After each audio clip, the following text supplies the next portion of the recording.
Está escrito no livro de Gênesis, capítulo 3, versículos 22 a 24, o seguinte: Então disse o Senhor Deus: Eis que o homem se tornou como um de nós, conhecedor do bem e do mal. Assim que não estenda a mão e tome também da árvore da vida, e coma e viva eternamente.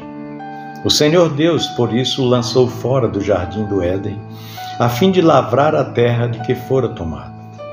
E expulso o homem, colocou Deus querubins ao oriente do jardim do Éden, e o refulgir de uma espada que se revolvia para guardar o caminho da árvore da vida. Meu irmão, minha irmã, esse texto de Gênesis 3, versículos 22 até o 24, descreve um momento decisivo na história da humanidade, ou seja, a expulsão do homem e da mulher, logicamente, do jardim do Éden. Em um primeiro olhar, a expulsão pode parecer para nós uma punição muito severa da parte de Deus em relação ao homem.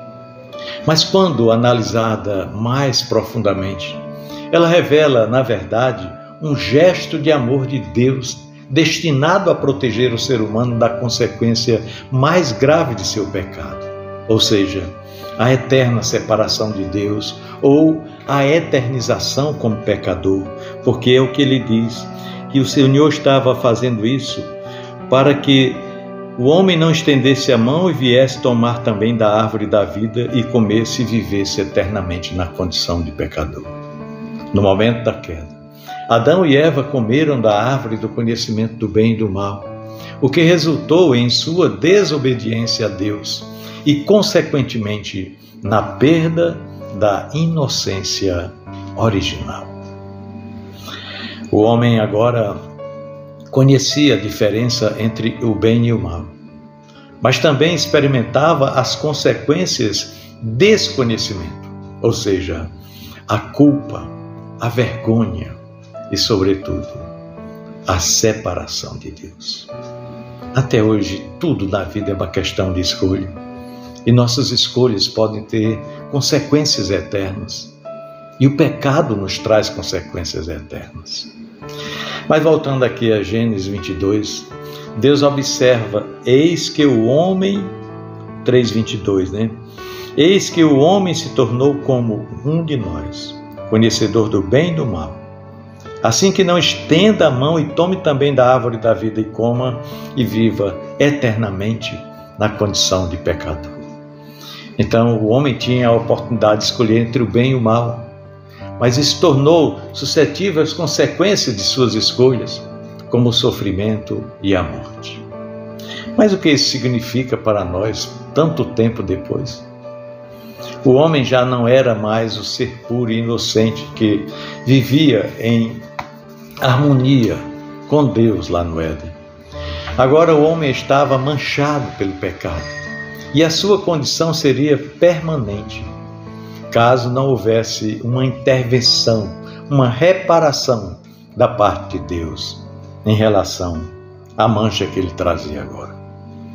A ação de Deus em expulsá-lo do Éden foi um ato preventivo para que o homem não tomasse da árvore da vida que se encontrava no centro do jardim e vivesse eternamente em sua condição de pecado.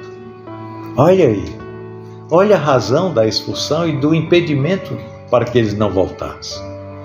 Deus expressa uma preocupação fundamental. O Senhor diz: agora, pois, para que não estenda a mão e tome também da árvore da vida e coma e viva eternamente. E viva eternamente na condição de pecador, separado de Deus. A árvore da vida que estava no jardim do Éden tinha o poder de conceder vida eterna. Aliás, esse era o projeto inicial de Deus. No entanto, se o homem, agora caído em pecado, tivesse comido da árvore da vida em pecado, ele teria vivido eternamente em um estado de separação de Deus. E isso é a coisa mais drástica, na vida de um ser humano, porque não tem possibilidade de redenção, caso isso acontecesse. O amor de Deus estava presente nessa intervenção, irmãos. Se o homem vivesse eternamente em sua condição de pecado, isso significaria uma eternidade sem a presença de Deus, sem a possibilidade de ser restaurado. Deus, em sua sabedoria e amor, impediu que isso acontecesse, removendo o homem do jardim do Éden, para evitar que ele tomasse do fruto da árvore da vida e vivesse para sempre em seu estado caído, ou seja, separado eternamente de Deus. E a gente sabe que viver separado de Deus, a vida não faz sentido.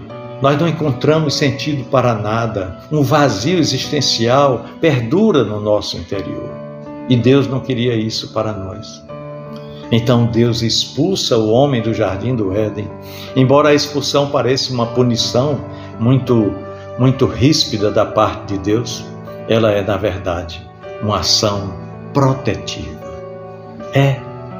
Deus colocou querubins e uma espada flamejante para guardar o caminho da árvore da vida. Isso significava que o homem não teria mais acesso à árvore que poderia dar-lhe vida eterna em um estado de pecado permanente, ou seja, em um estado de separação de Deus. Deus não queria o homem separado dele, por isso colocou fora do jardim. Por que isso é um gesto de amor? A expulsão do Éden foi, na realidade, um ato de misericórdia de Deus em relação ao homem, pois impediu o homem de se eternecer no pecado. Se o homem tivesse comido da árvore da vida após a sua queda, ele teria permanecido para sempre separado de Deus, vivendo em um estado de perda e sofrimento eterno. Deus, em seu infinito amor, em seu doce amor, sabia que o homem precisava ser restaurado. E sabia que a redenção só seria possível se o homem não fosse imortalizado em seu estado de desobediência. Olha só como Deus trabalha lá na frente, anos-luz à nossa frente.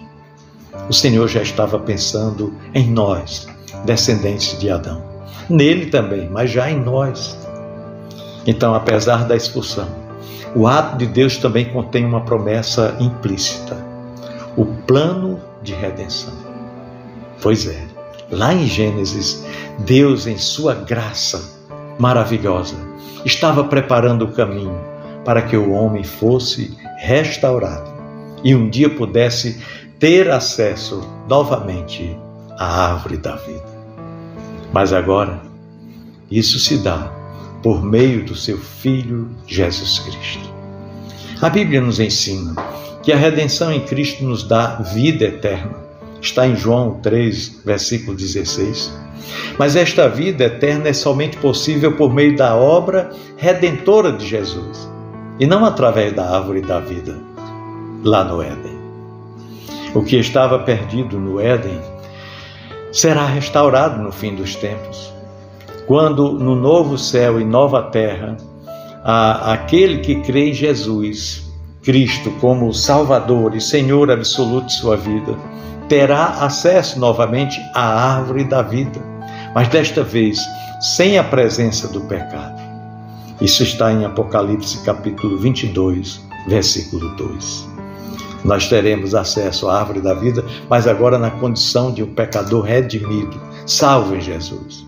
Isso porque Deus preparou um caminho de salvação para que todos nós, seres humanos, possamos experimentar a vida eterna em sua presença, mas somente através de Jesus Cristo, o Cordeiro de Deus que tira o pecado do mundo. Por isso, a grande necessidade da humanidade tem nome, e o nome é Jesus Cristo. A expulsão do homem lá do jardim do Éden foi, na verdade, um gesto de amor da parte de Deus, pois, ao impedir que o homem comesse da árvore da vida em seu estado de pecado, Deus estava preservando a possibilidade de restauração e, ao mesmo tempo, evitando uma eternidade de separação de sua presença. Hoje, como cristãos, nós podemos olhar para este evento de Gênesis capítulo 3, onde mostra a queda do homem e a expulsão do homem, e como cristãos podemos olhar para este evento e entender que, embora o pecado tenha separado o homem de Deus, ele, Deus, em sua infinita misericórdia, já providenciou uma solução para a salvação por meio de seu Filho amado, nosso Senhor Jesus. Ao aceitarmos esta salvação, podemos ter a esperança de um dia estar novamente com Deus, tendo acesso à verdadeira árvore da vida, em um novo paraíso, onde viveremos eternamente em sua presença. O amor de Deus se revela em sua ação misericordiosa de evitar que o homem se perdesse eternamente no pecado e em sua promessa de redenção para todos quantos nele creem. Que possamos, então, viver com gratidão e obediência a Ele, sabendo que, embora o paraíso tenha sido perdido, Deus, em sua graça, está nos convidando a voltar para Ele por meio de Cristo, o nosso Salvador. Por isso a palavra de Deus nos diz em João 3,16: porque Deus amou o mundo de tal maneira que deu seu Filho unigênito, para que todo aquele que nele crê não pereça, mas tenha a vida eterna. Eu desejo a você e a sua família, meu amado irmão, minha amada irmã, um maravilhoso domingo, com a harmonia de Deus presente. Um abraço.